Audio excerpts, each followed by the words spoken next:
Hello, my name's Nancy Hopkins. I'm from Martinsville, Virginia.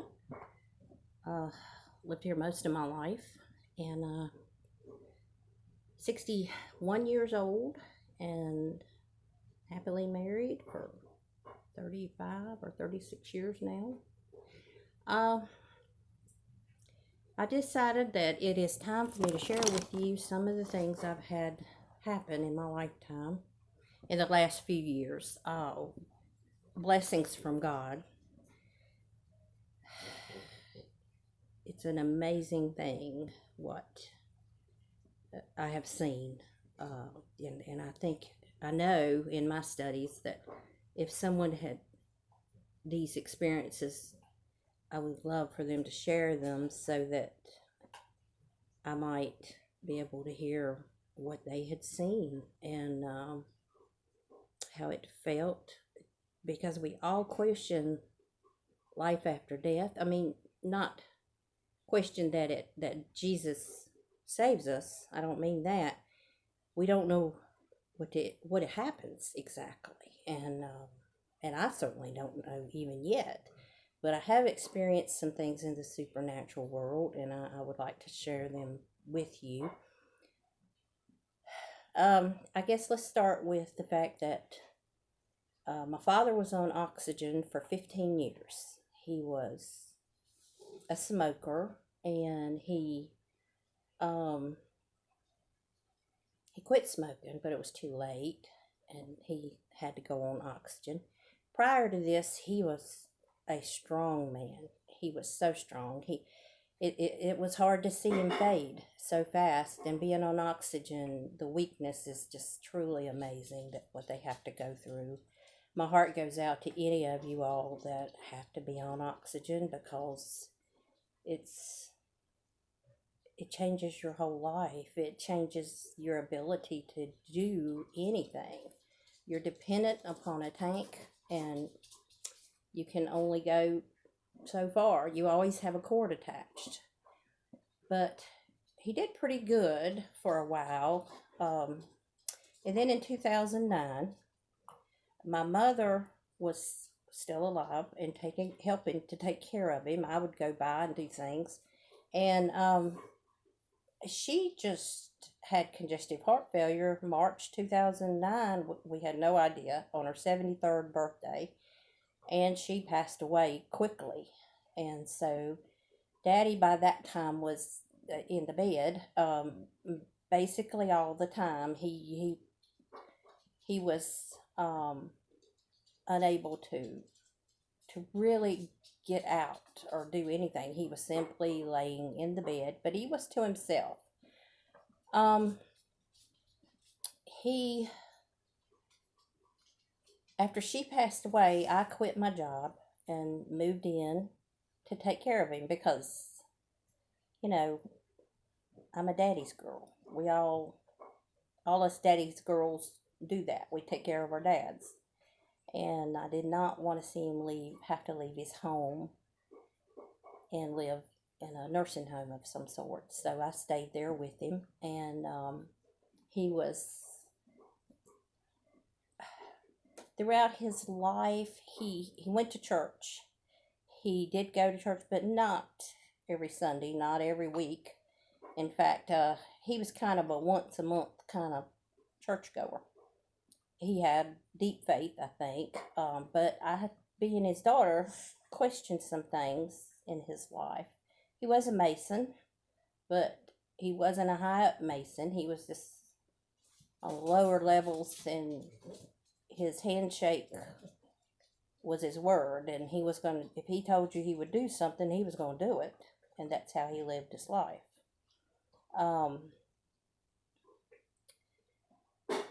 So we spent a lot of time together. We had 8 months together, and he being in bed, we would watch on Sunday mornings Charles Stanley, and Charles Stanley came on, and we'd sit and watch it together. And one Sunday, he was talking. Charles Stanley was preaching about the end times, the wars, the the wars, the surrounding of Israel by many nations, even possibly the United States coming against Israel. And I told Dad throughout all my studies, I had studied since I was 20 years old. Revelation, prophecy, the Bible, just learning the Bible. My minister and I would sit and he would teach me things, and I would take notes because I was teaching the young adults, and so I wanted to make sure I was correct in what I was telling them. And so um, he, when Charles Stanley was speaking, I looked at Daddy and said, "You know, Daddy, the preachers don't even know how this is actually going to happen." I said, "It's fascinated me all my life, and people that have studied the Bible for years know what the Bible says, but we don't actually know it how it's going to take place for sure." And surprisingly, Daddy looked over at me and he goes, "Well, if I can come back, I will tell you what I can tell you." And it shocked me because I'm not one to think you can die and come back. That just never entered my head. And I said, "Daddy, you can't come back. Once you're gone, you're gone. You're there. There's no going back and forth." And he said, "Nancy, if there's any way possible that I can come back and tell you something, I will." Well, I still felt like that was an impossible thing to happen. I just didn't ever believe that way. But to humor him, I said, "Well, okay, if you can, okay." So that we could sort of just let it go. And so he passed away about 2 months later, and he he was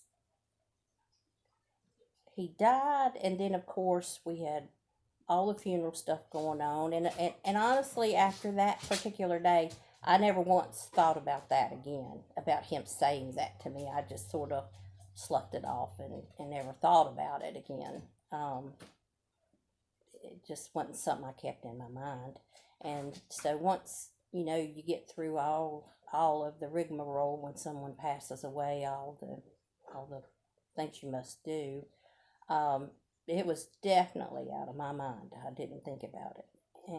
And 20 months, I figured this out after the fact. 20 months after he had passed away, I went to bed and went to sleep, and the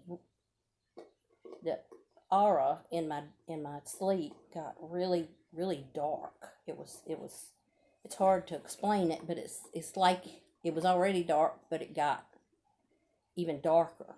And I heard a voice say, "Nancy." And if you're a daughter that's a daddy's girl, you know that voice that is your daddy's. Yeah. You know that immediately. It came into my mind. "Daddy?"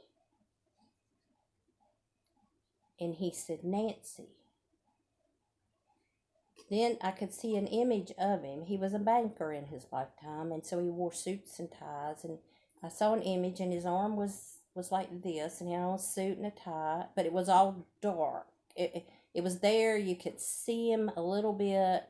It looked like him, but it was not a clear picture to where you saw what he really looked like. But it just was what I saw, and I just kept looking at him and thinking, that's Daddy.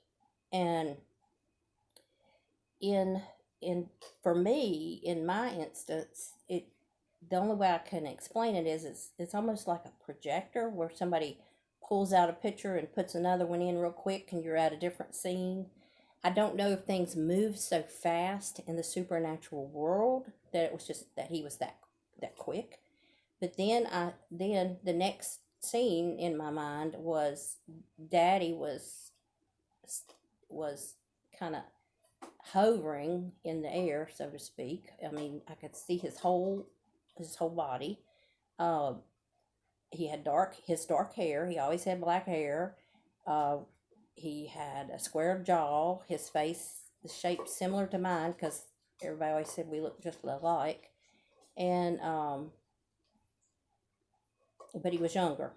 He was younger, and he had on a gown, a robe that was white linen, but the edges were trimmed all the way down and around at the bottom in a gold and silver shimmer. All I could see this shimmering. His sleeves on the gown were cut into, on each arm. It had it stopped here, and it kind of, this material was so light and airy, and the breeze was blowing, so his hair was blowing in the wind a little bit. His sleeves were blowing out, and it was a edge of a sleeve here, but it was kind of a pointed sleeve, and it was flowing, and then another sleeve about right here where your 3/4 length sleeve is, and then one down on his wrist. So 3 sections on each arm, and it was all blowing around. It was just beautiful in the wind. His feet were encased in black slippers. They looked almost like a ballerina style slipper. Just all you could see was black, and so you noticed that because everything else was white and shiny, and his hair was black. He was clean shaven. I couldn't see his features real clear, but his skin kind of looked almost an olive color to me. Complexion type thing, but still, again, he was not right up at me. And so his mouth opened, but his words and his lips didn't quite move in sequence. But he said, "The war is not there, it's here. It is after." And then he hesitated. I mean, the war is not there, it is here, it is after. And so I didn't know what to think. I couldn't have spoken if I had to. And behind him was blue, a blue like a sky, but it was a deeper color blue than when you look up at the sky. It was just a rich blue color. And so then it went to another frame, to another picture, and he's on top of this white rock mountain, and he's above it. His toes are kind of pointed down, but they're not actually touching this mountain. And I kept thinking, what kind of mountain is this? I mean, your curiosity, I guess, is just, and I kept looking at it. This is a rock mountain. What is this made of? What is this? And I looked, and it was like it had some black or charcoaly dark in it, but it had purple stripes in it, like not stripes, but just like little lines, little dots and lines of purple. I mean, they weren't, you could see them, but it was unusual looking, and it was kind of purpley, and the rest of it was white, and he was above that, and he called, and by then the wind was blowing even harder, and he called out. He said,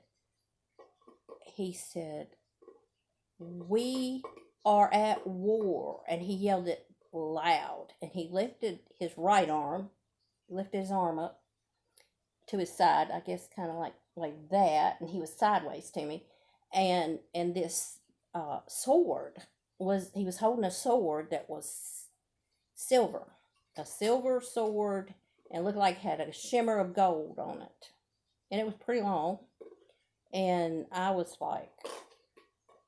just like trying to grasp it all. It was just so amazing to me. And at some point, I thought, that's not a rock, that's a cloud. Um, and I figured the purple in it was raindrops. And so he held the sword straight out from him, and he hollered, "We are at war." And then he just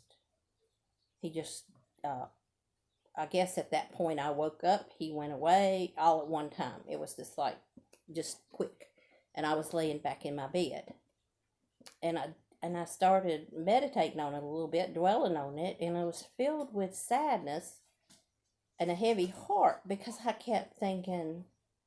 I mean, I had no doubt it was him. I had no doubt he was talking to me, but I kept thinking, I thought when we died it was peaceful, and everything would be calm, and all the fighting would be over. I thought, and this is back in 2011, before what's happened has happened with the fighting going on now here in the United States. But I kept thinking that heaven is supposed to be soothing, and we're supposed to be just worshiping the Lord and singing and happy, and no pressures. So it took me a little while because I was stunned. I mean, it's not something you just get up and start shouting from the rooftop that happened or that you saw. It takes you a while to absorb. You have to absorb these things. And so I could see it so vividly, and I still do see it. It's just such a clear picture. I mean, it's like it's embedded in my mind. It's strange. So I went to Sunday school a couple of weeks later, and I was late as usual, which is kind of normal for me.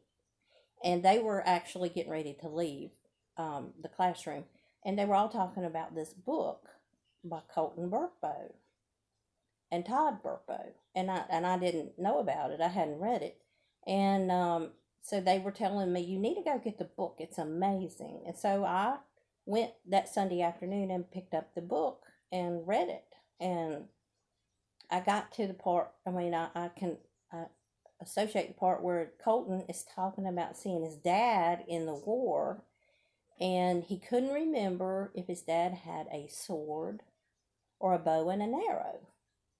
Which, when I read that, I was just shocked. I said, you would think, you'd grenades, kind of like, Todd Burpo said, you expect to see supernatural warfare and not bows and arrows.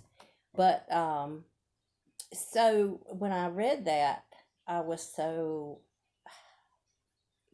soothed by the fact. I thought, well, my daddy has a sword, and it was truly an amazing thing to read his book and put it into the fact that I saw my dad with a sword, and it clicks with his book.